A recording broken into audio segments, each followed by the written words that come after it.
Jeffery C Olsen is a best-selling author who inspires audiences internationally with his intriguing story of perseverance and inner strength.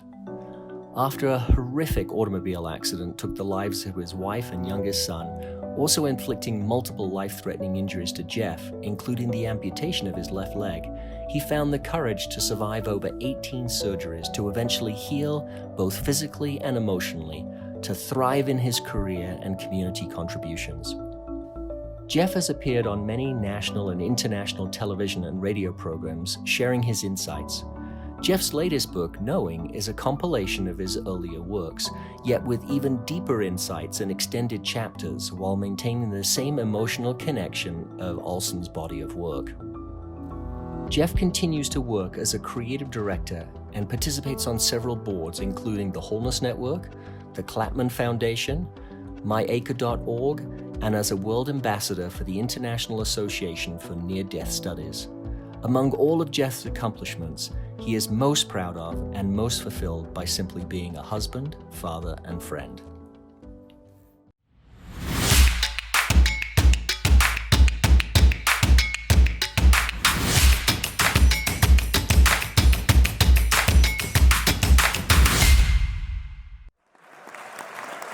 Can I just take a moment and acknowledge what an honor it is to be here in this company?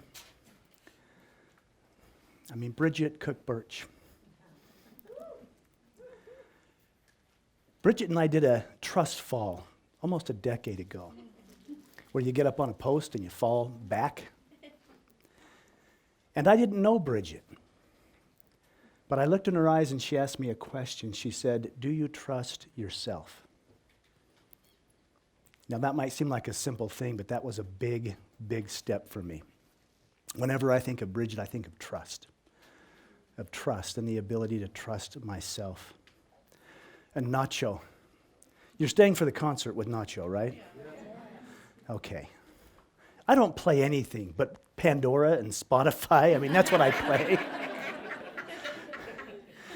But I get frequencies, and I get the power of frequencies and how music becomes light and how sound is who we are. And so I love Nacho and Rachel. I don't know if Rachel's still here. I played against her dad in football. And I actually played for him on, well, it was a 2-week stint. It was the multiple sclerosis state all-star team. And he made me one of the starters on that team, which I will always be honored for. But he's the only coach ever in the history. I played Little League, junior high, high school, and collegiate football. Morgan High School, I didn't like to play at Morgan High School.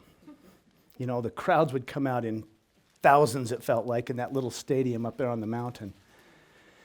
And they had a legitimate tailback, a senior tailback with 4.4 speed, and it was my job to stop this guy. And he had already been All-State. To make a long story short, I knew that I'd have to get off blocks quickly and take the right angles on him, which we did. They ran a sweep. They would pitch it, he'd just take off, and I would go, and as I'm running, you know, getting out there. It was everything I could to get that right angle, because he was fast. And as we're coming to the sidelines, I'm thinking, oh, the sideline's my friend. This is good. The sideline's like having 18 guys standing over there. Until I realized we were running right towards Coach Jan Smith, who was in a wheelchair with multiple sclerosis. And me at about 220 and this running back at about 185, I hit into him, we hit into Jan Smith, and the wheelchair went toppling over. But let me tell you about Coach Jan Smith. Laying on the ground, he said, "Good play, defense, nice move, wow, nice tackle," and he's clapping. And he's the only coach that ever cheered on an opposing player for making a great play. That's who he is. And Dr. O'Driscoll, Dr. Jeff. There are times in your life when a friend is about all you have to hold on to. And he was that for me. Imagine the bedside manner of a doctor who would not only come in and tell me of his experiences and listen to mine, One reason I love Dr. Jeff, because when I'm telling a clinical doctor, we weren't friends then. I went to the other side. I saw this. I had this happen. I thought if I'm crazy, he'll tell me. If I'm nuts, he'll say, you need some psychiatric evaluation. He didn't. He listened, and that spun into a friendship that has lasted now for over 20 years. And he's a good one to lean on when it comes to healing. The panels have been amazing. And Leslie, where's Leslie, whose passion is love? Gosh, if we could all make our passion love, wouldn't the world be a better place?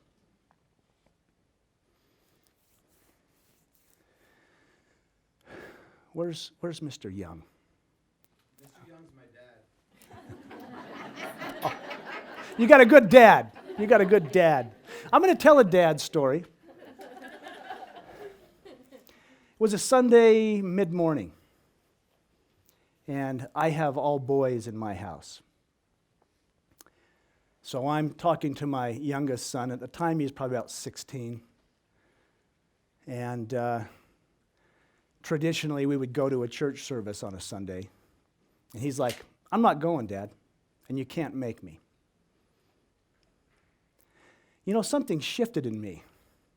And I told him, I said, I'm not going either, and you can't make me go either. All of a sudden, his countenance shifted. He's like, well, what are we going to do? I said, put your shoes on. We're going to the movies. And we did. The message to him was he was far more important to me than a church pew. But the movie we wandered into was The Shack. And might I just add, it was the greatest sermon we would have ever had. And it was, yeah.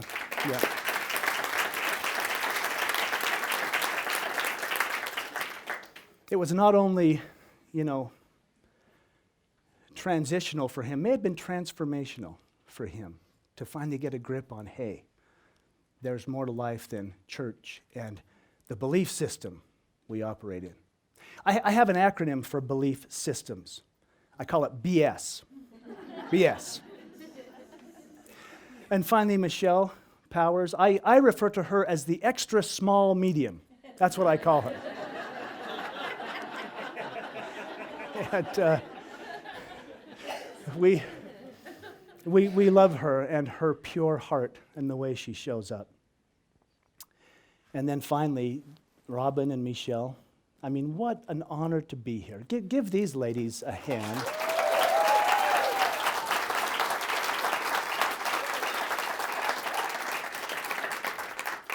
They came to me a while back and said, we have this vision. We have this thing we want to do. And you're doing it, and you're doing it well. So thank you. Thank you for making me a part of that and allowing me to be here. It's an honor to be in this company and to be with you. If you're in the audience, you're a part of this. You're a part of this. Doesn't matter if I'm up here or sitting back there. We are one. We're connected, and we're going. So just take a moment and take your hands and rub them together really fast. Really, really fast. I mean, get them hot, like rub them together, hot. And when they're really hot, when you feel like, gosh, my skin's going to burn, just slowly pull them apart and see if you feel something. Do you feel a sensation between your hands? How many of you feel that? Just raise your hand up. And it's okay if you don't.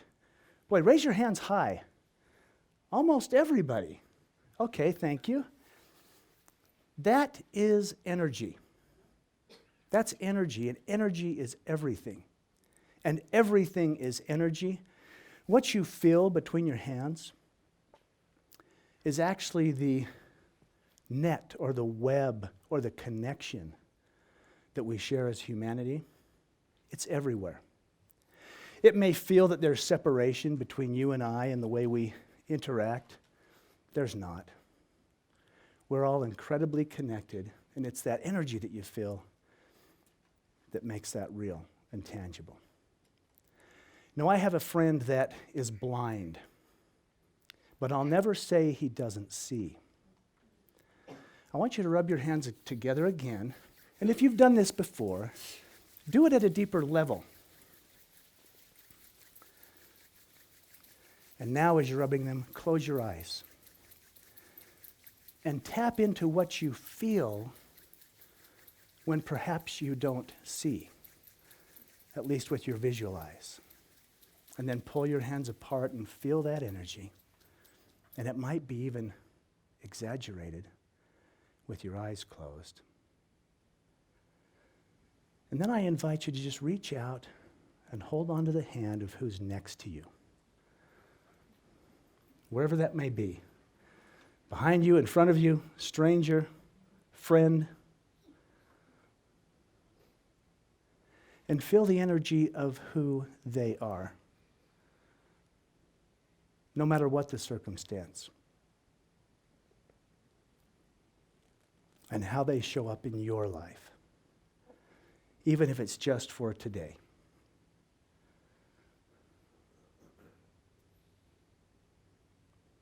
And then go ahead and separate hands, and you might feel that energy even as you separate from their hands. That's the connection. That's the universe, that one verse, that one song that we've talked about. And each and every soul has their tone, has their note, has their song to sing. And quite honestly, the chorus is not complete without you and without me. Now, I was introduced to all of this in a very profound way. I didn't read this in a book. I didn't study it. Many years ago, I actually died. I left this realm, and many others have talked about that. The cause of my death was an automobile accident. I was driving down the interstate, racing at about 75 miles an hour with the cruise control set, and I lost control of the car, and it rolled. Now, in that accident, I was severely injured. Both of my legs were crushed. My left leg was amputated above the knee. My right arm was practically pulled off. My rib cage was damaged. My lungs were collapsed. The seatbelt cut through me and ruptured all my insides. The most devastating is my wife and my youngest son were killed instantly at the scene. Now, that's the worst hell a man can be in. Spencer, my oldest son, was crying in the back seat. I'm struggling to stay conscious, and I knew the other two were gone. The guilt. Can't I take back the last 3 seconds? Can't I stop this from being a reality? Now, Griffin, my toddler, was thrown from the car. His car seat broke up. And yet I knew he was gone. My wife, who was seated next to me and was actually still holding onto my hand when I lost control of the car, she had suffered some severe head trauma, and I was aware of that. But in my passing, I was literally lifted up out of that, and I saw things so much differently. I began to recognize the gift that life was. How every moment is a sacred gift. I began to see my own life in a much different way. That everything was done not to me, but for me. And that literally I had created it. I found myself in the arms of deity. And in those arms, there were no mistakes. There was no judgment. There was pure unconditional love. And love in such a way that it honored everything about my life. And it honored me as a divine soul. I had a hard time getting my head around that. How could I be divine? How could I be perfect? With the things that have happened and the choices I've made and even the guilt of I was driving the car. But it was profound and it changed me forever. Now when I walk about the street, I see people so much differently. You know, it's interesting what's happening in our world. Do you feel it? I mean, I talk about that energy. The world feels chaotic to me. I was talking to my 19-year-old son, and I said, it feels like a big pimple that needs to be popped. It's like we're just festering. And all this division. You know, I'm white, you're black. I'm straight, you're gay. I'm male, you're female. I'm Democrat, you're Republican. I mean, everything is teaching us that we're separate, we're disconnected. And we're so committed to being right that it causes nothing but strife and wars and contention. That's not who we are. I experienced who we truly are. The oneness, the peace, the beauty. I often walk down the street. Do you ever do this? I just watch people. And quite honestly, as you rub your hands, I feel people. Some of the most beautiful messengers in my life have been absolute strangers. A homeless man that ran up and hugged me and whispered something in my ear that I'd been searching for weeks. Didn't know him. Didn't know his name. I knew he was a messenger. One of the most powerful experiences I had was the woman I didn't hug. Walking down the street. Beautiful woman, stunning. Heels, dress, knockout, right? Spirit said, hug her. Of course, the ego steps in and says, yeah, right. Go after the attractive one, right, Jeff? Spirit said, hug her. I didn't. I thought, what will people think? What will she think? What will my wife think? And it passed me by. I'll probably never see her again. And what was her day like? That Spirit would say to me, those angels that Michelle talked about, hug her. I perhaps had the opportunity to save her life. Or maybe she had the opportunity to bring me to a higher state. See, there are no mere mortals. You will never meet a mere mortal. Every single person you encounter is a divine manifestation of the love of God. No matter what they do, no matter what they say, no matter the choices they make, no matter what they do to you. Because quite honestly, in the big scheme of things, they're actually doing it for you, that your soul might grow, that you might reach deeper into the roots of Mother Earth and know who you are and stand with power as being that same divine manifestation of love that you may have just encountered. Nobody's special, and everybody's special. That's the beauty of it. That's the beauty of it. We have a huge opportunity in this world. I love the stories of our dear friend 2,000 years ago. And what that would have been like when Mom says, come on, we need some wine at the wedding. Get on with it. And also to pause. It's not my time. I don't dare. And then getting the call. Hug the girl in the red dress. Make the water into wine. Is there any difference in the miracle? Really? Have I hugged the girl? Would it maybe created a bigger miracle than the water to wine? Let me just put out there for you that the time is now. The time is now. In all this chaos of the world, and I'll let you in on a secret, the governments aren't going to fix it. And quite honestly, the churches aren't either. But you know who is? I am, and you are. And it'll be groups like this, people committed to wholeness, to oneness, to connection, people who are committed to love, that will make the difference in this world, that will literally shift the consciousness to a new place. Because quite honestly, only love will save us now. That's all we've got. Now that might sound crazy coming from an ex-Division I linebacker to be soft and loving and kind. But here's what I'll promise you. Love is the most powerful force in the universe. It conquers everything. It transcends everything, especially within me. Now, one of the biggest battles I've had is loving myself. Gosh, I can't even walk right. I was driving the car. I'm putting on weight in my 50s. This self-talk that goes on and on and on, right? That great master that decided to turn water into wine said, love your neighbor as yourself. How can I possibly love my neighbor if I don't love myself? It's no wonder we're at war.